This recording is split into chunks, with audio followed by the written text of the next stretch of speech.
hermanos concentrados en este lugar histórico, tengo información. Por acá pasaron muchos líderes que lucharon por la democracia, por sus pueblos. Felicidades a esos hermanos que lucharon por nuestros pueblos. Nuevamente sorprendido por miles de hermanos chilenos concentrados para expresar un profundo sentimiento desde ustedes hacia el pueblo boliviano, que es mar para Bolivia con soberanía. Muchas gracias, hermanas y hermanos. Sigo convencido que son nuestros pueblos organizados en los movimientos sociales para expresar estos mensajes de hermandad, de solidaridad, de complementariedad y orientado en especial para reparar los daños del pasado que no eran de los pueblos, sino el grupo que nos dominaron durante las repúblicas, durante los estados coloniales. Quiero aprovechar esta oportunidad, hermanas y hermanos, brevemente para informar cómo Bolivia en corto tiempo ha cambiado su situación económica, social y política. Del sector más humillado, más despreciado, del sector más vilipendiado, más odiado, que era el movimiento campesino indígena originaria, que era la mayoría de la población boliviana. Desde el año 1994-95, el movimiento originario ha empezado a impulsar un instrumento político de liberación, un movimiento político no solamente para el sector vilipendiado, sino para todos los bolivianos y las bolivianas. Con dificultades, con errores, pero convencidos que el pueblo organizado podía recuperar no solamente la dignidad y soberanía, sino también sus recursos naturales. Antes de que llegara a la presidencia, 20 años de gobiernos neoliberales que saquearon nuestros recursos naturales, de gobiernos neoliberales que entregaron el patrimonio a las transnacionales. Ese hecho, hermanas y hermanos, nos hizo despertar. ¿Por qué tanto robo? ¿Por qué tanto saqueo? Porque nos dominaron políticamente para robarnos económicamente. Ustedes saben de dónde vengo. Ustedes saben cómo especialmente el movimiento campesino indígena originaria ha pasado de la lucha sindical, de la lucha comunal, a una lucha electoral. Y nos hemos preguntado, como movimientos sociales, por qué nosotros mismos nos gobernemos para recuperar nuestros recursos naturales. Aquí quiero decirles con mucha sinceridad, una vez identificando a los enemigos internos y externos, a los enemigos internos que eran proimperialistas, procapitalistas, la clase política, conocido como una clase política delincuencial, porque la clase política en Bolivia se conocía como farsante, como maleante, como delincuente. Costaba entender y costaba entrar a esa arena política. Sin embargo, no hay otro camino: hacer una revolución con el voto y no con la bala, con la conciencia del pueblo boliviano y no con la plata. Esto es lo que hicimos desde el movimiento campesino y de las fuerzas sociales del Bolivia.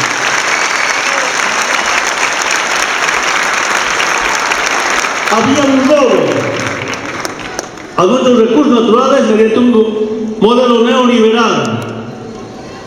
Había un Estado colonial que no permitía la participación de las fuerzas sociales. Y había una dominación imperial desde afuera, desde arriba, para imponer políticas económicas, políticas sociales. Entonces, después de darnos cuenta que nos estaban robando nuestros recursos naturales, dijimos primero nacionalizar los hidrocarburos, los recursos naturales. Después de ganar las elecciones de 2005, gracias a la conciencia del pueblo boliviano, el 1 de mayo del 2006, como justo homenaje a los trabajadores, obreros, originarios, profesionales, patriotas, hemos decidido nacionalizar los hidrocarburos. Antes, ¿cómo era? Para la información, hermanas y hermanos, antes, cuando los dirigentes sindicales planteábamos a los gobiernos neoliberales nacionalizar, la respuesta era: si nacionalizamos no habrá empresas, por tanto no va a haber inversión. Cuando preguntamos a los gobiernos de turno por qué el gas, el petróleo no es de los bolivianos, la respuesta que nos hacían es: cuando está bajo la tierra es de los bolivianos, cuando sale de la tierra ya es de las transnacionales. Y inventaron un término llamado en boca de pozo. En los contratos inconstitucionales, que decía: el titular adquiere el derecho de propiedad en boca de pozo. Claro, cuando estaba bajo la tierra seguían diciendo que eran de los bolivianos, ya sale de la tierra, eran las transnacionales. Eran, por tanto, las transnacionales dueños de nuestros recursos naturales, eran como patronos. De todos los ingresos, 82% para las empresas y 18% para los bolivianos. Después de mucho debate, somos responsables con las empresas. Si tienen inversión, por supuesto tienen derecho a recuperar su inversión. Sabe nuestro hermano vicepresidente, saben los ministros de antes, el debate era ahora. Si han invertido, ¿con cuánto pueden recuperar su inversión y con cuánto por ciento pueden tener utilidades? Daba el debate largo. Pero el deseo que tenía es: ahora, ¿por qué ellos se quedan con 18%, nosotros con 82%, especialmente sobre la Cámara? Además de eso, se confirma esto: nosotros somos dueños dentro y fuera de la tierra, del gas y del petróleo. Pero no solamente eso, hermanas y hermanos. Hace momento, esta mañana, estaba explicando a algunos compañeros de algunos pozos del gas.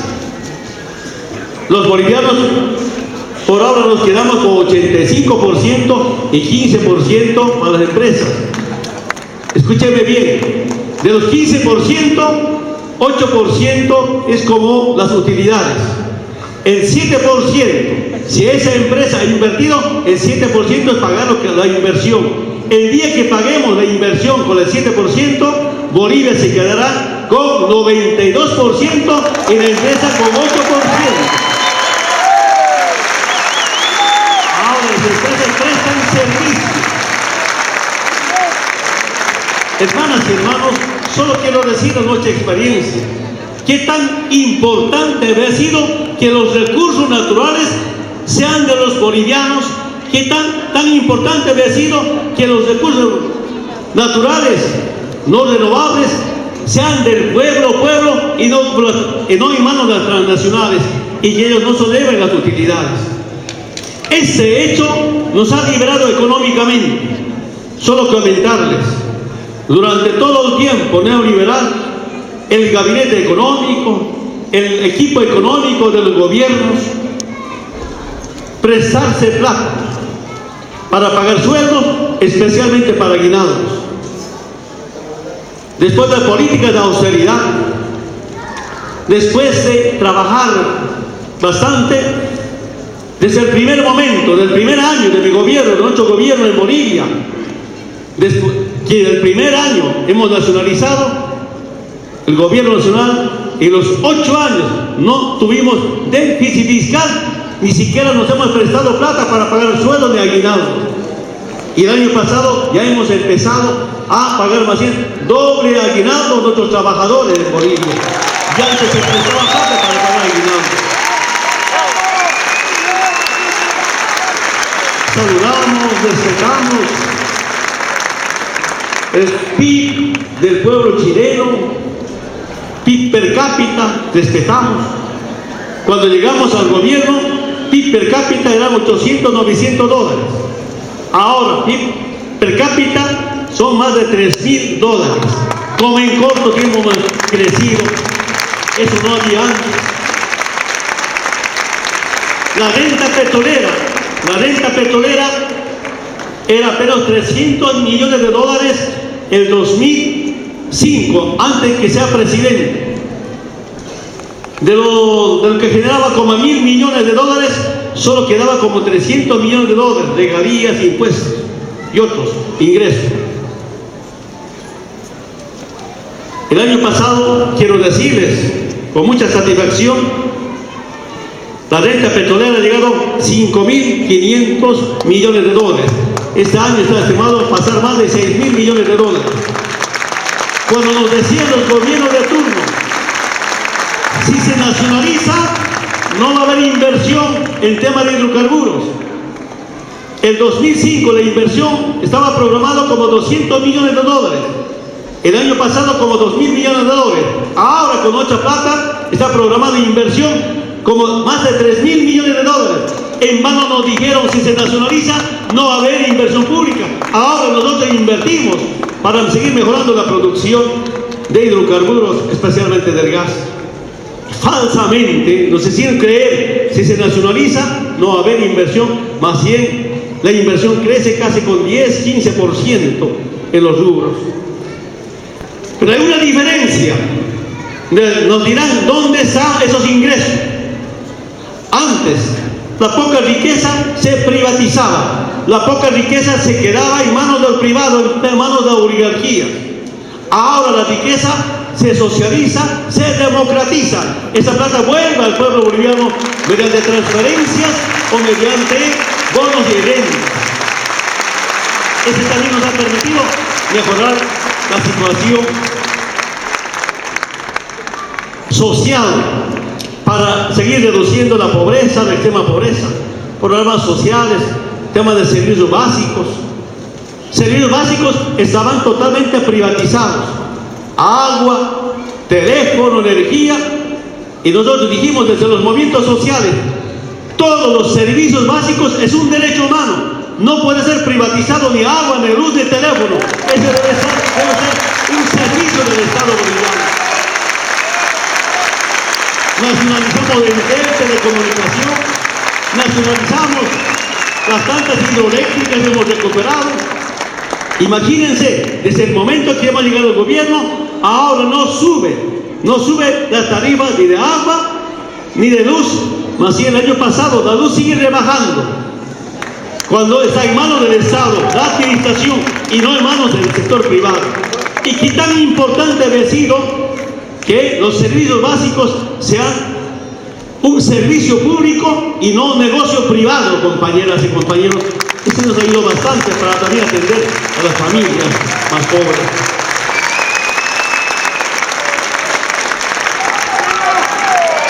Segundo tema, ¿cómo nos hemos liberado del Estado colonial? Después de la fundación de las repúblicas, nos deja un Estado colonial, unas repúblicas para el grupo de personas, y por eso hemos pasado del Estado colonial, yo digo mendigo, a un Estado plurinacional digno. Con la nueva constitución política del Estado, aquí todos tenemos los mismos derechos y los mismos deberes como bolivianos y bolivianas. Eso solo se podía hacer con una asamblea constituyente, con la participación del pueblo boliviano. Cuando estuve diputado, a mí también me convocaron a hacer una reforma a la Constitución, pero nunca ha habido un cambio profundo en la Constitución. El pueblo boliviano ha planteado una asamblea constituyente para refundar Bolivia, pero con la participación del pueblo. El pueblo boliviano primero ha elegido sus constituyentes.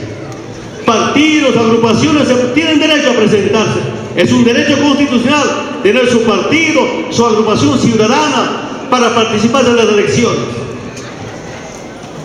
El gobierno nacional, a la cabeza de Evo Álvaro, vicepresidente, hemos decidido convocar a la Asamblea Constituyente y que el pueblo elija sus constituyentes para refundar Bolivia.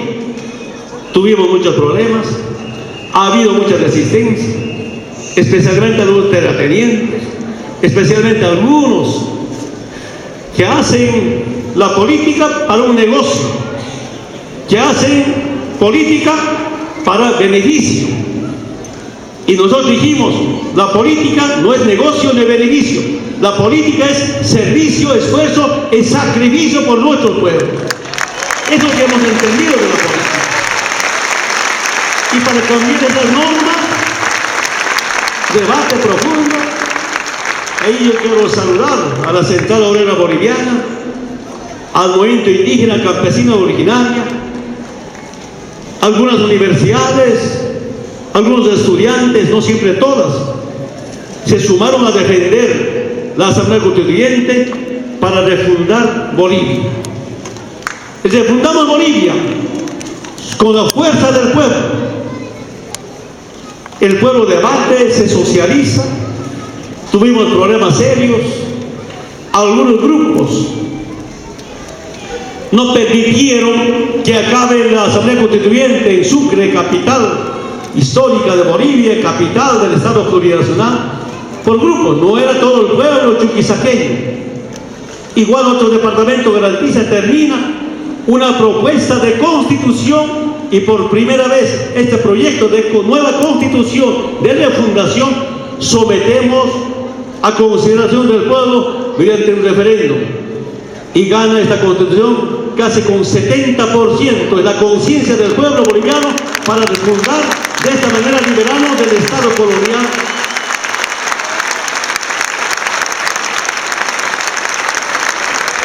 ¿Qué nos dejaron? ¿Cómo era el Estado colonial? Para el movimiento campesino se creaba un ministerio, Ministerio de Asuntos Campesinos e Indígenas. Un poco avanzaron. Para ese ministerio, después crearon el Ministerio Indígena. Un indígena podía asumir el Ministerio Indígena. Para las mujeres igual, un Ministerio de Mujer. Nosotros dijimos, la mujer puede ser ministro de muchas carteras y muchos ministerios. No es necesario hacer un ministerio de la mujer para que ella pueda tratar su situación de la mujer mediante una ministra. Igualmente el movimiento indígena, ¿cómo es posible que pueda haber un ministerio indígena? Los indígenas pueden ser ministro de gobierno, como tenemos, o ministro de economía, puede ser un indígena puede ser ministro de en cualquier cartera del Estado, como tenemos un canciller indígena. No se trataba de crear un ministerio indígena, es como una discriminación positiva, como dicen algunos, hay en sus ministerios y punto. Aquí el indígena puede ser ministro de Agricultura, canciller o otros ministerios. Se acabó esa forma de decir su ministerio. Esa era una copia del Estado colonial. Reitero una vez más, antes había Ministerio de Asuntos Campesinos. Nosotros somos un asunto. Eso ha terminado. Ahora todos tienen derecho a ser ministros, embajadores, cancilleres, en toda la Bolivia. Para hermanos, hay hermanos indígenas que tienen muy poca población. Hemos creado circunscripciones especiales.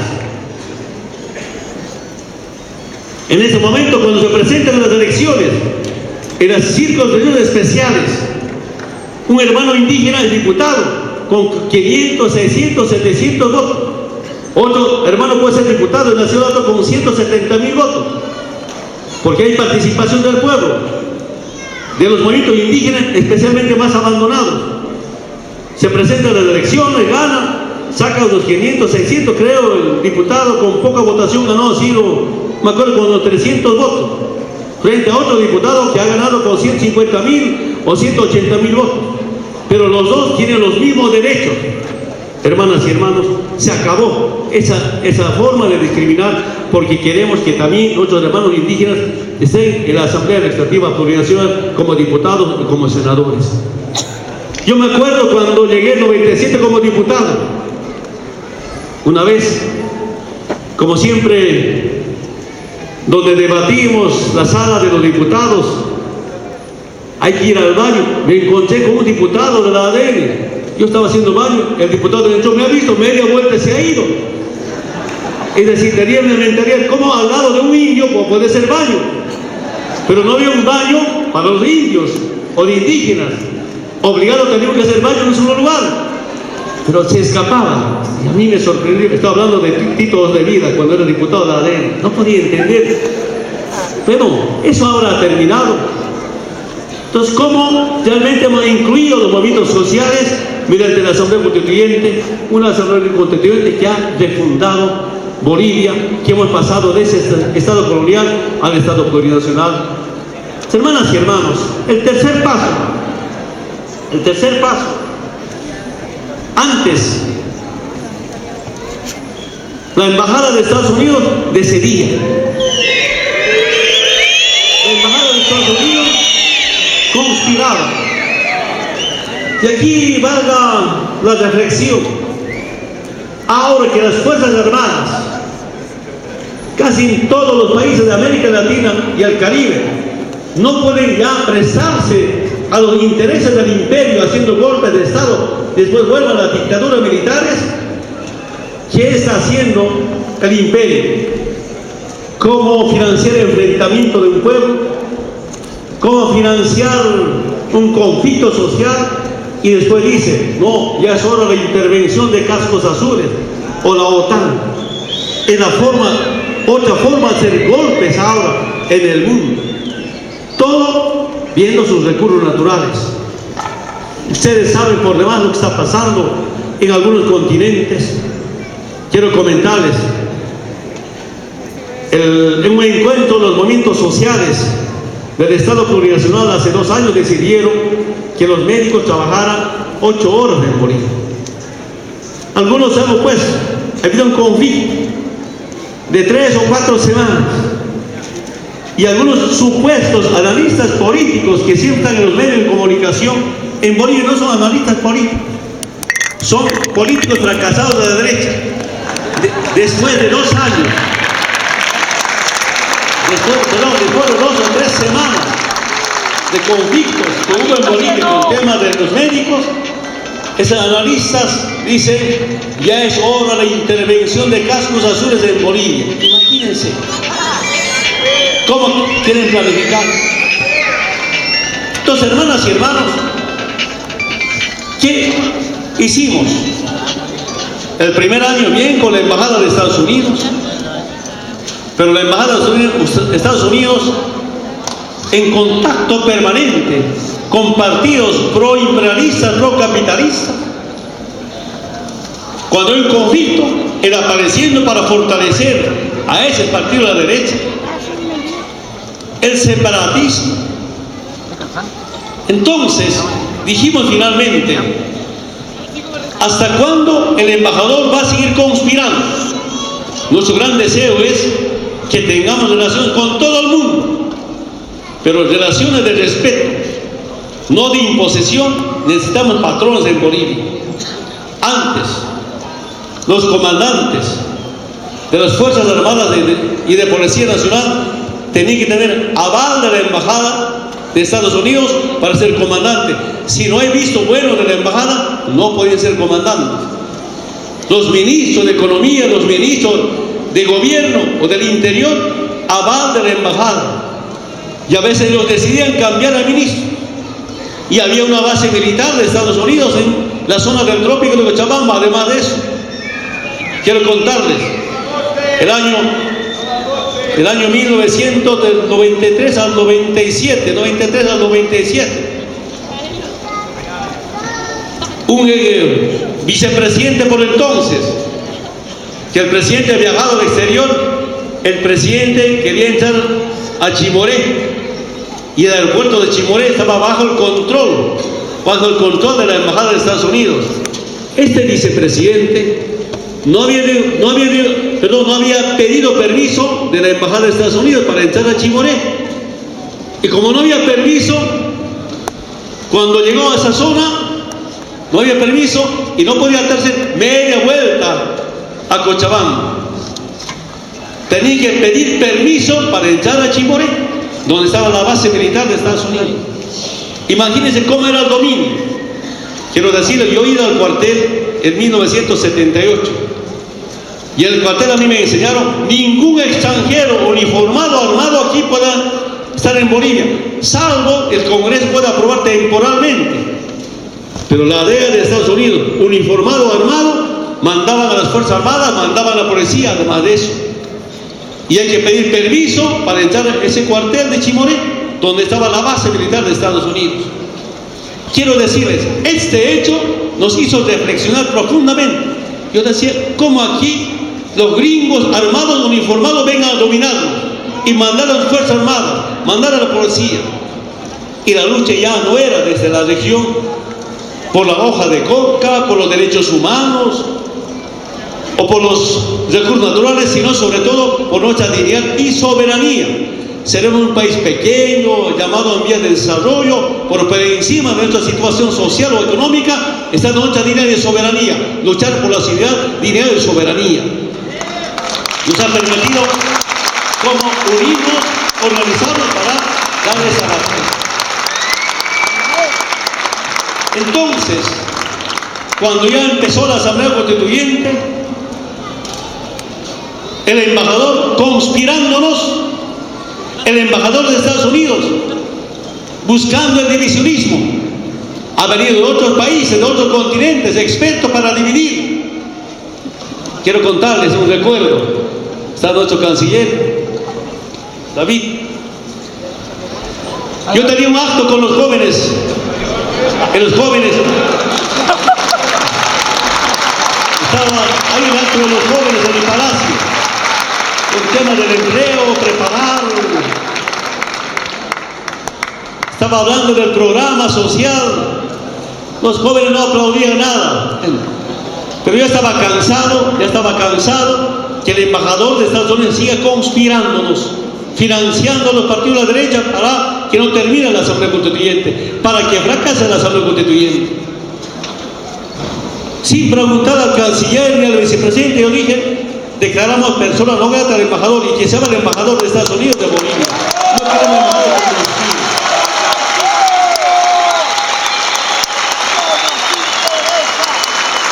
¿Saben, compañeras y compañeros, hermanos de Chile?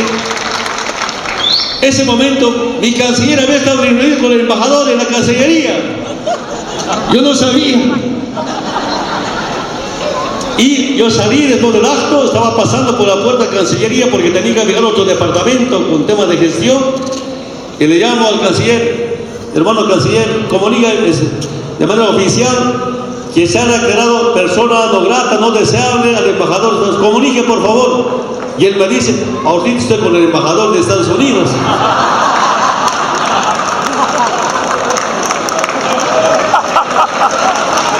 Bueno, recuerdo, ha terminado ahí la historia.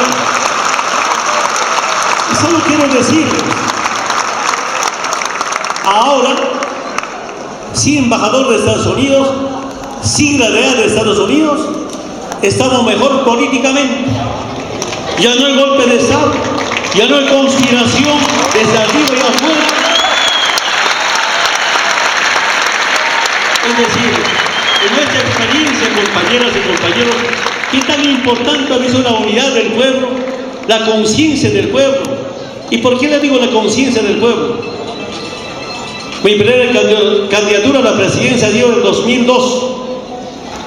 Yo estaba llegando al aeropuerto para viajar a otro departamento para hacer campaña, con mi mochila ahí en el hombro, trotando, y otros candidatos de derecha con todo su equipo, yo sacando mi pase a bordo solito, y un empresario se me acerca, dice: Evo, yo no puedo ser presidente. Un empresario me dice, porque no tengo plata. Preguntándome como yo tuviera plata. Si yo me pregunto, ¿qué plata tengo? Yo no tengo tampoco plata para ser presidente. Pero después digo, pues tampoco tengo plata, por supuesto. Pero ahí sí yo creo en la conciencia del pueblo, en la unidad del pueblo. Si hemos presidente, es gracias a la conciencia del pueblo, pero un pueblo que sabe de sus necesidades, sabe de los problemas y sabe de todos organizar los movimientos sociales, cómo se puede dignificar y cómo se puede recuperar económicamente. Hermanos y hermanos, en resumen, gracias a la lucha del pueblo, hemos nacionalizado los recursos naturales y hemos empezado a liberarnos económicamente.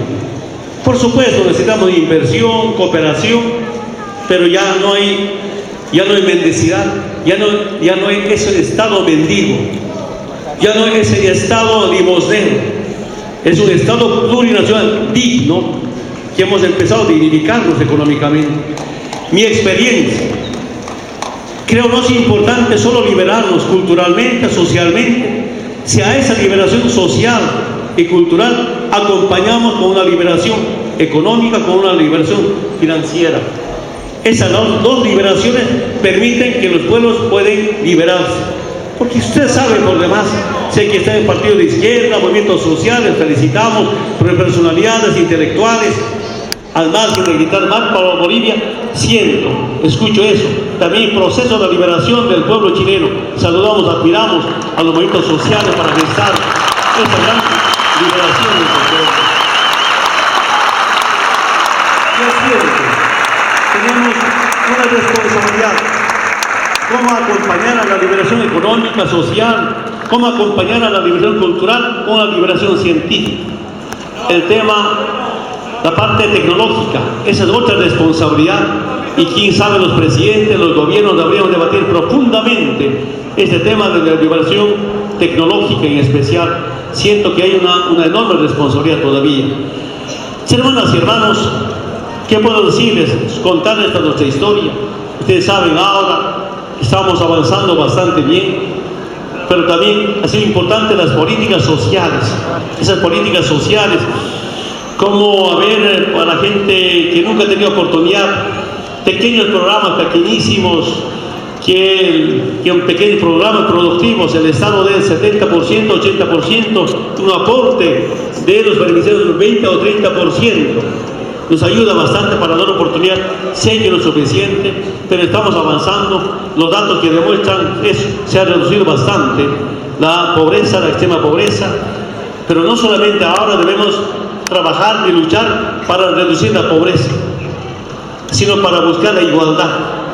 No es posible, en algunos continentes, algunos países, sigan concentrando el capital en pocas manos.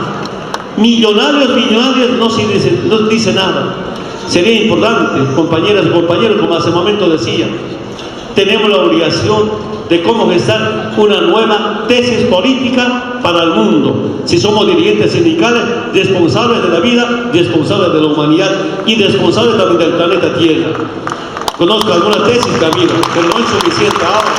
Podemos aportar y juntarnos para plantearnos un nuevo orden mundial para vivir bien, una nueva política social para cómo atender a los más abandonados en la historia.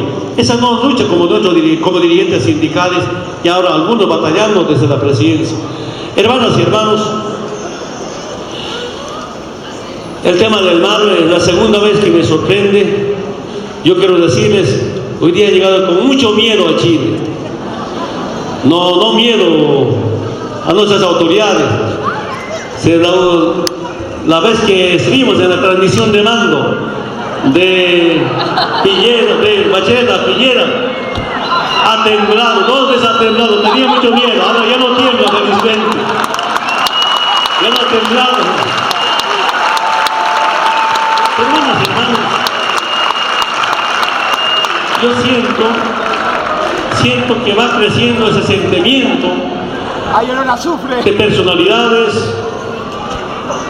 de autoridades, de movimientos sociales, de dirigentes, de cómo reparar un daño histórico.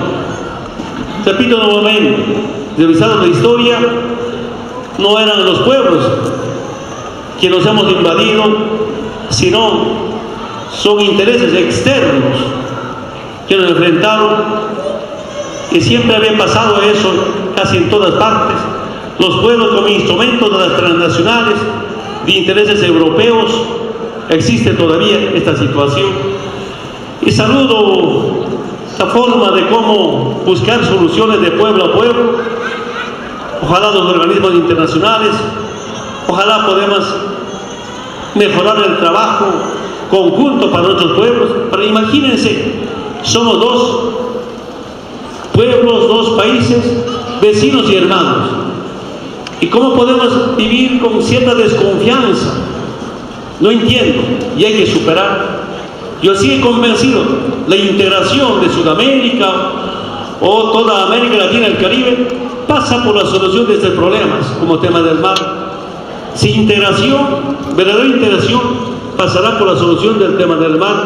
Y por eso a este pueblo concentrado felicito por ese gran apoyo, que es un gran aliento, compañeras y compañeros, para el pueblo boliviano.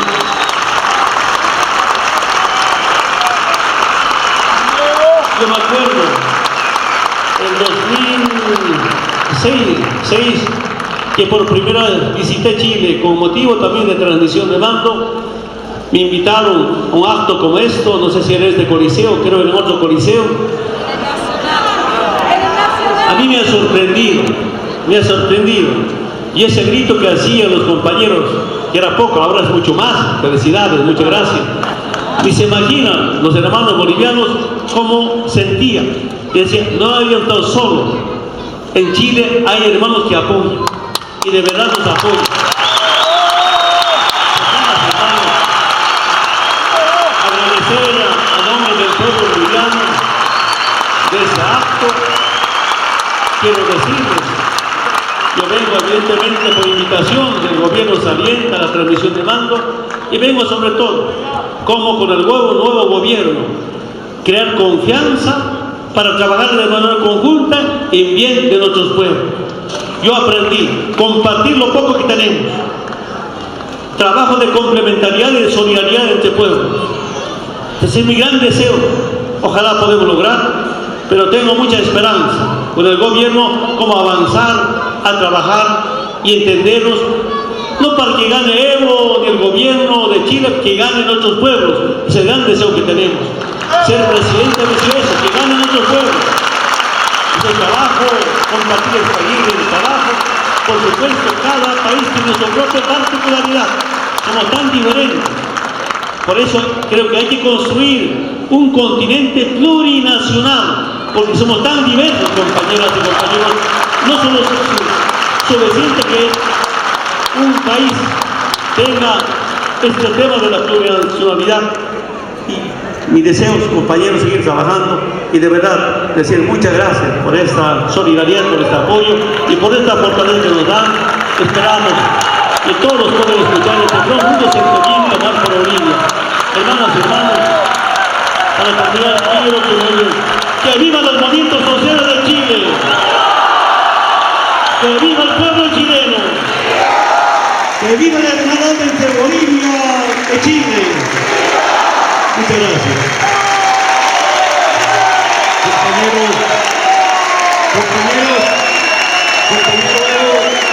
Compañero Evo, por favor, compañero Morales, si puede esperar un minuto, le pido a los compañeros y a las compañeras un poquito de silencio.